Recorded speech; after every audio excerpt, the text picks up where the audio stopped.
Hello, my kids.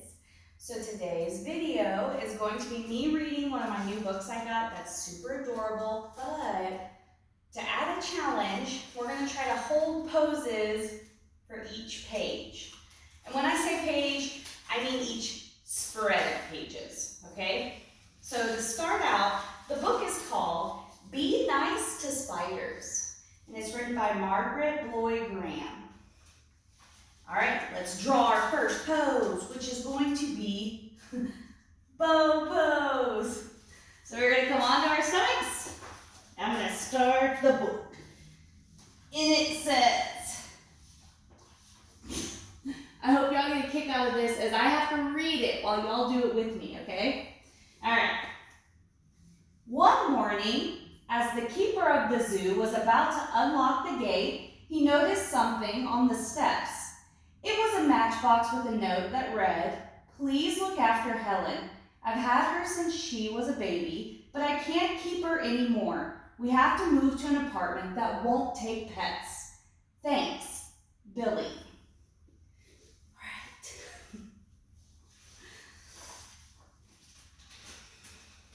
We're going to go into tree pose. The keeper opened the matchbox and out jumped Helen. "Great Scott," he said, "a spider."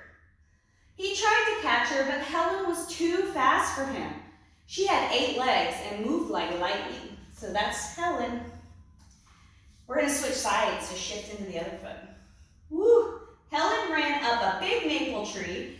Then she quickly spun a long silk thread and lowered herself into the ventilator of a big building. So Helen the spider jumped out and she went into a ventilator. We're going to go into downward facing dog. It was the lion house. There's a big old lion in one cage and a mother lion and her cubs in another. There are also lots of flies.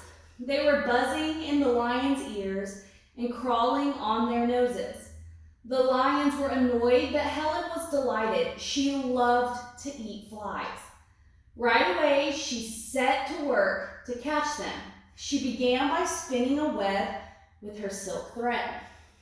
Okay, I gotta pull these out. Okay, let's go into windmill pose. So Helen comes into the lion's cage. Do you see all the flies? So windmill pose. We're going to take a hand to the leg and one comes straight up. But for me, it's going to go right here. First, Helen spun the outside threads. Then she dropped straight down. Next, she spun lots of threads from the center to the outside. Then she spun a little spiral in the middle. And finally, she spun a big spiral. This part of the web was very sticky. All right, bring it up. We're going to switch sides. When Helen had finished, she sat in the center and waited. One by one, the flies got caught in the sticky part of the web, and one by one, Helen ate them. So see, there's Helen, and she caught all those flies. The flies that were bothering the lions. And we're going to go into cobra pose. A week went by. Helen kept catching and eating flies until there were no more flies in the lion house. She had caught and eaten them all. Now the big old lion snoozed peacefully all day long. The mother lion licked her cubs and purred, and Helen was fat and satisfied. All right, so see, there's no flies and there's Helen in the corner catching flies. We're going to move into cat pose. So you can take your hands down around that spine. Next, Helen moved to the elephant house. There were lots of flies there too, and elephants don't like flies any better than lions do. Now go ahead and do a cow. So go ahead and just drop your belly and raise the gaze. In a week, Helen had caught all the flies in the elephant house. The mother elephant and her baby were happy and could once again enjoy a bath. So see all the flies bothering the elephant, and then Helen helped catch all the flies. Let's go into, not tree pose, we already did that. Let's go mouse pose. So take your forehead to the mat, but just keep listening. Hold like this. Then Helen moved to the zebra house. Flies were crawling all over the zebras and driving them wild. As soon as Helen caught all the flies there, the zebras were able to eat their hay in peace. All right, bring it up. Bring your hands to your heart center. We're going to come to candle pose. And look, there's the zebras getting bothered by all the flies, and now they're happy. Helen went from one building to another, spinning webs and eating up all the flies. The zoo became a peaceful place. All the animals were happy and content. As for Helen, she was happy and content too. It was a spider's paradise. All right, so let's take a left leg forward. We're going to go into a lunge. One morning, the keeper blew his whistle 3 times. Boop, boop, boop. All the men came running, and the animals looked up to see what was going on. "Boys," said the keeper, "the mayor is coming to inspect the zoo this afternoon at 4. The animals look fine, but the cages sure need cleaning up. And don't forget to get rid of those spider webs." All right, we're going to switch legs. So bring your left leg back, and we're going to go forward with the right. "But Chief," said his assistant, scratching his head, "I thought spiders were supposed to be sort of useful." "Joe," said the keeper, "those webs make the place look a mess." "Okay, boys, get busy." The men started sweeping the cages, then they hosed and scrubbed them down. All right, bring it all the way back. We're going to come seated. So bring your feet together, and you can fold it forward. When they were cleaning the camel house, one of the men saw Helen. "Quick, give me the broom," he shouted. He took a big swing at her, but Helen had disappeared. The whole zoo was clean and shiny when the mayor arrived. "Excellent," he said. "I'm delighted. I've never seen the place so neat and the animals looking so well." All right, take your legs wide. Fold it forward. Meanwhile, Helen was still in the camel house, hiding in a crack in the ceiling. As the days went by, she grew very hungry, but she didn't dare come out. The flies began coming back, and the camels were irritable again. At last, Helen became so hungry she couldn't stand it any longer. That night, when no one was around, she started spinning another web. From then on, Helen stayed in the camel house catching flies, but she didn't dare go anywhere else, which was lucky for the camels. They were happy and content again. All right, bring your feet together. Go ahead and fold it forward. See, there's the camels all happy again with Helen. But everywhere else in the zoo, it was a different story. It didn't take long for the flies to come back and bother all the other animals. The keeper went from cage to cage. "I can't understand it, Joe," he said. "When the mayor was here, the animals were in such good shape. Now look at them." "You're right, Chief," said Joe. "They sure look miserable." Look, all the flies on all of them, the elephants, the tigers, the birds, everywhere. We're going to come up and go into frog pose. So go ahead, squat it on down, come to frog pose.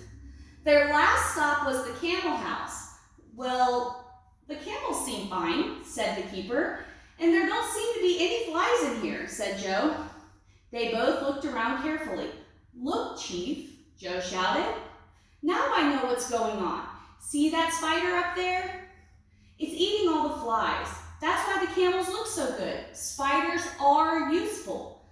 That's what I tried to tell you the other day." "Of course, Joe," cried the keeper. "I should have known it all along. Let's call them in."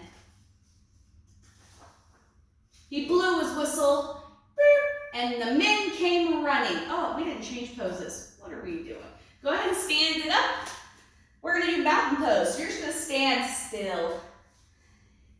The men came running. "Boys," he said, "Joe has made a great discovery. Spiders are good for the zoo. They keep the flies from bothering the animals. They help us do our job. So from now on, there's a new rule. Be nice to spiders." Soon the zoo became famous for its happy, healthy animals, and Helen was treated like a queen.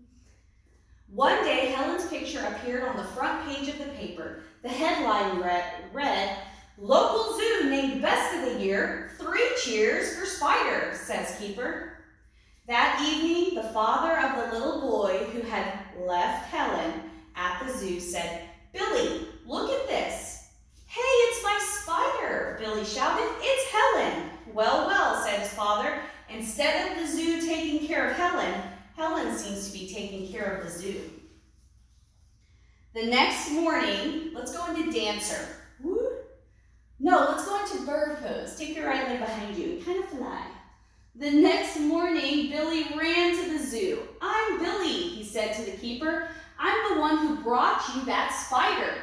Hey, look, she's made an egg sac. I bet there'll be plenty of baby spiders soon. Go ahead and shift into the other leg. Pull the other leg up. And Billy was right. A few days later, out of the egg sac came lots of little spiders. From then on, Helen and her children and all the animals in the zoo lived happily ever after. And there's Helen. I'm going to come so you can see it so close. There's Helen and all of her babies. So this book is really cute. The end. Be nice to spiders. We have a lot of little spiders in our house that hang out and catch all the flies and mosquitoes and stuff. And this is a really great book for you to remember that spiders do a lot of great things. Okay, so we're going to do our 5 final poses. I'm going to tell you your affirmation card, and then we're going to do a small guided meditation. So our 5 final poses, obviously, we are strong, right? So flex on it, give me a good warrior. I am strong. And then shift your weight into whichever foot is comfortable and pull the other one up. I am kind, tree pose. Go ahead and sit into your chair, kind of ski jumping. This is I am brave. Bring your hands down, come to downward facing dog. I am friendly. And then lower all the way down onto your knees. I am wise. So I am strong, I am kind, I am brave, I am friendly, and I am wise. And your affirmation today is you can do hard things. So you can do hard things. It's possible. All right, so go ahead and sit. We're going to just sit kind of crisscrossy here. Just close your eyes, bring your hands to your knees, and take some really deep breaths. Nice spine, nice straight spine, but allowing your body to just relax and you kind of move side to side, almost like you're swaying in the breeze. And think of a word that makes you smile. It can be butterfly or rainbow or happiness or joy. And just repeat it to yourself. It can even be a food you love. You can be like French fries. Just think of something that makes you very happy. Imagine planting your word like a seed in your heart. So, and then repeat the word. So if it's happiness, you're planting that seed of happiness in your heart. And imagine watering the seed in your heart. So if you planted a little seed and you watered that little seed, but continue saying your word, so happiness, happiness. And imagine the seed opening and growing in your heart. So this is your seed, so what does it become? Does it become a big, strong tree?